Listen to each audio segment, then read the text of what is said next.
सभी दोस्तों को नमस्कार। तो ये जो अभी आपको प्लांट दिख रहा है ये है वंदे भारत का एचबीसी। ठीक है, एचबीसी ये वंदे भारत का। तो इसमें देखो दो ये जो वाइट वाइट से जो लगे हैं स्विच, ये उसको बोलते हैं डीपीएस। डीपीएस ये शॉर्ट नेम है और इसका फुल नेम होता है डिफरेंशियल प्रेशर स्विच। तो जैसा कि देखोगे ये एलएचबी कोच में भी लगा है, लेकिन उसका काम अलग है, और जो वंदे भारत में लगा है उसका काम थोड़ा सा इससे अलग है। जो डीपीएस लगा हुआ है इसके नाम से ही पता चल रहा है कि ये डीपीएस है, और डीपीएस का काम है डिफरेंशियल प्रेशर स्विच। तो मतलब किन्हीं दो बिंदुओं के बीच में अगर प्रेशर को कम पाता होगा तो ये सेंस करता है। दो पॉइंट दिया हुआ है, दो पॉइंटों के बीच में अगर कहीं प्रेशर का दबाव कम या ज़्यादा होगा तो उसी पे ये एक्टिवेट होता है। तो अब इसमें दो नीचे देखोगे तो दो पाइप लगे हुए हैं। ठीक है, एक निगेटिव पाइप बोलो, एक पॉजिटिव बोल लो। तो एक क्या है कि फ्रेश एयर के डंपर पे लगे होते हैं, और एक जो पाइप होता है वो थोड़ा फ्रेश एयर के आगे रिटर्न एयर फिल्टर के सामने लगा होता है, जैसा कि देखने में आपको ऐसा दिख रहा होगा। तो देखो इसकी जो सेटिंग होती है ये 200 पे किया रहता है, और इसमें दो वायरों का कनेक्शन होता है। ठीक है, तो अब ये काम कब करता है, तो जहाँ पे इसकी कनेक्शन, ये पाइप जो नीचे वाला पाइप है जहाँ पे ये कनेक्ट किया गया है वो भी दिखाते हैं। तो वहाँ के भी दोनों बिंदुओं के बीच में अगर जब भी प्रेशर का डिफरेंस आएगा तो ये एक्टिवेट हो जाएगा और बता देगा कि भाई डीपीएस फॉल्ट है। तो कब एक्टिवेट होगा, फिल्टर गंदा हो जाए, जाली चोक हो जाए, कूलिंग कॉइल गंदा हो जाए, क्योंकि प्रेशर जो एयर है, एयर का डिफरेंस तभी आएगा जबकि कोई समस्या हो चोकिंग की। तो चोकिंग एयर में होगा तो ही समस्या होगी। तो जब भी एयर की चोकिंग की समस्या आएगी तो डीपीएस एक्टिवेट हो जाता है वंदे भारत में। ठीक है, तो उससे देखते हो कि डिस्प्ले पे ये समझ में आता है कि ये फॉल्ट है। अब ऐसे नॉर्मली भी इसको देखना है कि एक्टिवेट होने पर कैसे आता है। तो ये दो तारों को आपस में शॉर्ट कर दोगे तो ये एक्टिवेट हो जाएगा, आपको दिख जाएगा कि कैसे एक्टिवेट होता है। ठीक है, ये क्या नॉर्मली ओपन रहता है, एनो रहता है। ठीक है, जब ये प्रेशर दो पॉइंटों के बीच में आता है तो ये एनसी हो जाता है, क्लोज हो जाता है, और जाके डिस्प्ले पे शो कर देता है कि फॉल्ट है। इस तरह से ये दोनों तार जो देख रहे हो ना, ये यहाँ से कनेक्शन होता है। तो ये कनेक्शन भी आपको दिखाएंगे, एक 5 नंबर पे होता है और एक 20 नंबर पे होता है, क्योंकि यहाँ पे दो डीपीएस लगा है। तो दोनों डीपीएस 20 और 21 पे, 20 और 21 पे कनेक्शन होता है, और 5 नंबर से इनको सप्लाई मिलती है। तो जैसा कि ये डीपीएस आप देख ही रहे हो। तो ये हमारा जो वंदे भारत में बहुत लोगों का सवाल रहता है कि ये करता क्या है। तो ये देखो किसी को बंद नहीं कराता है, इससे कोई एसी की आपकी वर्किंग पे अंतर नहीं आएगा। ऐसा नहीं है कि एसी की वर्किंग बंद हो जाएगी या एसी नहीं चलेगा। ये ऐसे एक शो करता है, आपको एक सूचना देने का काम करता है कि भाई आपका फिल्टर, या जहाँ फिल्टर रिटर्न एयर या फ्रेश एयर या कहीं भी एयर की समस्या हो रही है, चोकिंग हो रहा है, तो आप उसको चेक करो। तो चेक करने का क्या है कि return air, fresh air filter साफ़ रखो, फ्रेश एयर की जाली को साफ़ रखो, तो ये आपको नहीं आएगा। तो चलो आपको इस साइड भी दिखाते हैं कि जहाँ इसकी पाइप लगी रहती है। देखो ये दो पॉइंट दिया हुआ है, जो बताया ना दो बिंदुओं के बीच में जो अंतर को, दबाव को महसूस करता है, ये डीपीएस वहीं लगा हुआ है। देखो एक देखोगे, देखो ये रिटर्न एयर फिल्टर है। तो देखो रिटर्न एयर फिल्टर के सामने देखो एक वाइट पाइप जो दिख रहा है ना, ये वाला, ये पाइप एक ये हो गया पॉजिटिव, ये हो गया। ठीक है, और एक उसी के साथ देखोगे तो एक ये फ्रेश एयर के डंपर पे भी लगा हुआ है। देखो ये जो हाथ से छू रहे हैं ये रिटर्न एयर के पास लगा हुआ है साइड में, और ये जो है जो फ्रेश एयर के डंपर पे लगा हुआ है निगेटिव हो गया। तो इन दोनों पॉइंटों के बीच में अगर प्रेशर 200 के बराबर रहेगा तब तो ये एनो रहेगा, कोई दिक्कत नहीं। लेकिन जब भी कोई प्रेशर दबाव हो जाएगा, दबाव कैसे आएगा, मान लो फ्रेश एयर बंद हो गया और इधर से रिटर्न से हवा प्रॉपर आ रही, फ्रेश एयर बंद हो गया, तो उस पोजीशन में भी एक्टिवेट हो जाता है कि भाई दबाव आ गया, क्योंकि फ्रेश एयर पे कोई दबाव नहीं आ रहा है। या रिटर्न एयर बंद हो जाए और फ्रेश एयर से हवा आता रहे तो उस पोजीशन पे भी एक्टिवेट हो जाता है। कई बार क्या होता है कि ये पाइप भी मुड़ जाती है या चोक हो जाती है, तो आपको ये ज़रूर ध्यान रखना है कि ये पाइप को निकाल के क्लीन कर लो, और जो इसके आगे नोजल लगा है इसमें कुछ हल्का सा डाल के इस ऊपर से, और ये ज़रूर चेक कर लो कि हाँ ये क्लीन है कि नहीं, इसमें कुछ ऐसा तो नहीं कुछ कचरा आगे फंस गया है। कई बार क्या होता है कि बिना फॉल्ट के भी फॉल्ट आ जाता है। तो अगर ये पाइप कहीं मुड़ गया हो तो भी ये डिफरेंस अंतर आ जाएगा, डिफरेंस आ जाएगा कि हाँ भाई ये पाइप मुड़ा है तो एयर कम जाएगा, तो वो सेंस कर लेगा कि प्रेशर का डिफरेंस हो रहा है। तो ये ज़रूर आपको ध्यान रखना है कि पाइप सीधा रहे और पाइप कहीं कटा ना हो और पाइप में कहीं मोड़ ना हो या कोई कचरा आगे ना फंस गया हो। तो इस तरह से ये दोनों डीपीएस के जो पाइप हैं, ये दो बिंदु हैं, इनको दो सेटिंग दे दिया गया है कि इन दोनों के बीच में एक ही जैसा प्रेशर होना चाहिए, 200 के आसपास ही प्रेशर आना चाहिए।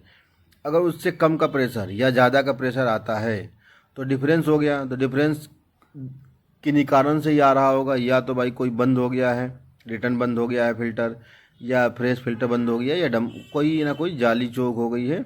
तो ये ज़रूर आपको ध्यान रखना है। इस तरह से जो नोज़ल दिख रहा है ना, ये नोज़ल क्लीन रखना चाहिए, क्योंकि हर मेंटेनेंस में आप इसको ध्यान रखो कि जिसमें भी डीपीएस का अगर कोई फॉल्ट आए, ऐसा आए, तो ये आपको ज़रूर ध्यान रखना है। अब इसमें जो कनेक्शन देखते हो ना, जो दो डीपीएस हैं, तो ये वागो नंबर 5 से इनको पॉजिटिव जाती है, 110 वोल्ट पॉजिटिव सप्लाई चली जाती है। और जो ये आउट करते हैं जो सप्लाई, तो वो 20 और 21 नंबर वागो पे ये सप्लाई आउट करते हैं। तो ये ज़रूर आपको ध्यान रखना है कि कहाँ पे आ रहा है। तो ये जो वागो आप सबको वागो के बारे में पता ही होगा, नहीं पता होगा तो देखते हैं, वीडियो बनाएंगे। तो ये वागो यहाँ पे 3 भागों में बटा हुआ है, ठीक है। एक भाग में सेंसर है, एक भाग में कंट्रोलिंग है। तो आपको यहाँ से देखने के लिए एक भाग में 24 वोल्ट की सप्लाई है। तो देखो यहाँ जो सबसे पहले वाला भाग है 1 से लेके 52 तक वाले में, इसमें जो 5 नंबर वागो है, यहाँ से पॉजिटिव सप्लाई डीपीएस को मिल रही है। 2 तार यहाँ पे देखोगे लगे होंगे। ये इधर क्या पॉजिटिव का ही जैक है, तो कहीं आगे पीछे भी हो सकता है। तो देखो डीपीएस 1 और डीपीएस 2 के 2 तार इसमें देखोगे तो लगे हुए हैं। ये क्या है कि 110 वोल्ट की पॉजिटिव सप्लाई मिल गई हमारी डीपीएस यूज को। दोनों डीपीएस को सप्लाई मिल गया, कॉमन जो सप्लाई चाहिए डीपीएस को वो यहाँ से मिल गया। अब डीपीएस जब अगर आउट करेगा जो सप्लाई, अगर डीपीएस के से जो आउट होगी सप्लाई, तो वो कहाँ आएगी, तो वो भी देख लो।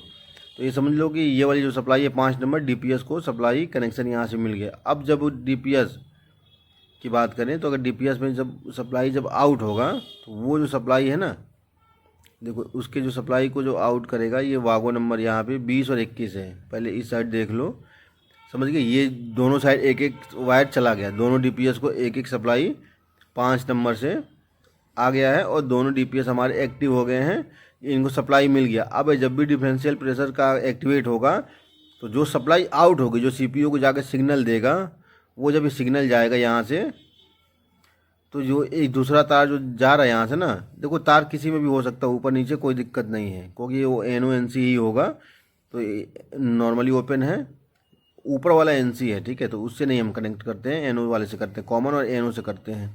तो यहाँ से जब ये एक्टिव होगा, जो दूसरा तार दोनों में से एक एक तार जाएगा, क्योंकि एक एक तार तो दोनों को सप्लाई मिल गया। और जो एक एक तार दोनों से वापस जाएगा, वो हमारी तार जाएगा 20 और 21 नंबर, वागो नंबर 20 और 21 पे।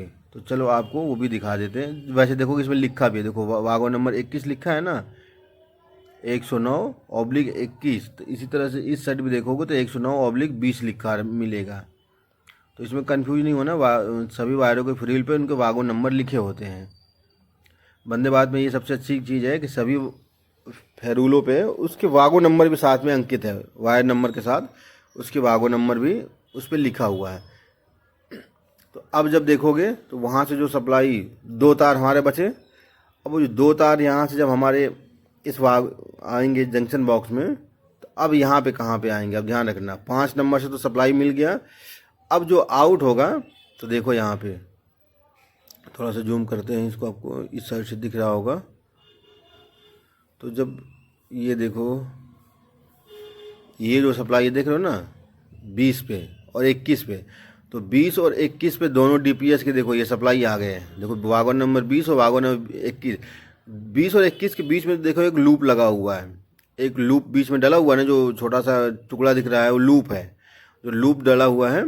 और एक देखो 20 से एक ही वायर निकला है, 21 से वायर इस साइड आउट होने पे देखो खाली है। क्यों खाली है? क्योंकि बीच में ये लूपिंग किया हुआ है।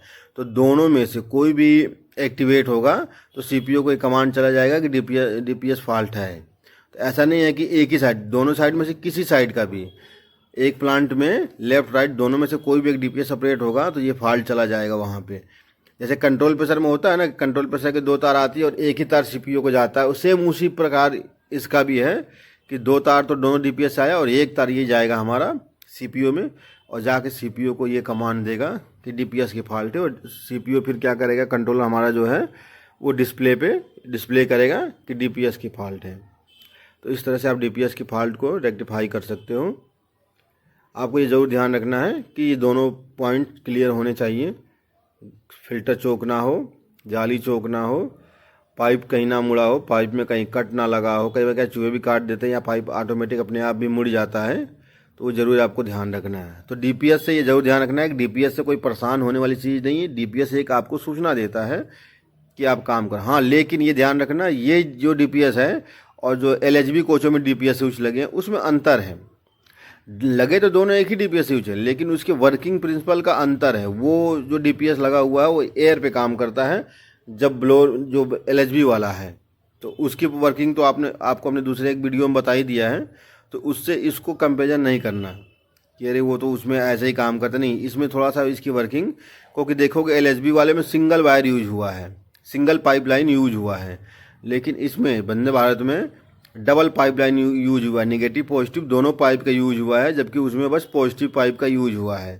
तो ये आपको ध्यान रखना है कि इसका थोड़ा सा वर्किंग वंदे भारत का एलएचबी वाले डीपीएस यूज से थोड़ा सा अलग है, तो ये ज़रूर आपको हमेशा ध्यान रखना है। तो फिल्टर क्लीन ज़रूर रखना है, ये जाली भी क्लीन रखनी है, और इसके बीच में आपको ज़रूर चेक कर लेना कि नोजल में नीचे से कुछ कचरा या ऐसा कुछ तो नहीं फंस गया है। बाकी डीपीएस कोई ऐसा हुआ नहीं है जो परेशान होना है। डीपीएस एक नॉर्मली अपना काम करता रहता है, वो एक हमें सूचना के तौर पर बताता रहता है कि भाई गंदा है, कहीं गड़बड़ है मामला, आप चेक कर लो। तो एक हमें क्या है कि अवेयरनेस का काम करता है, एक हमें एक्टिव कर देता है पहले से।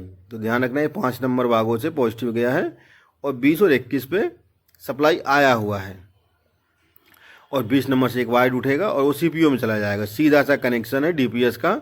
डीपीएस कोई उलझने वाला केस नहीं है कि आपको इसमें बड़ी परेशान होने की ज़रूरत है। आपको पाइपलाइन वायरिंग बहुत नॉर्मल है इसका, तो नॉर्मली आप अगर समझ लोगे तो आपको दिक्कत नहीं होगा।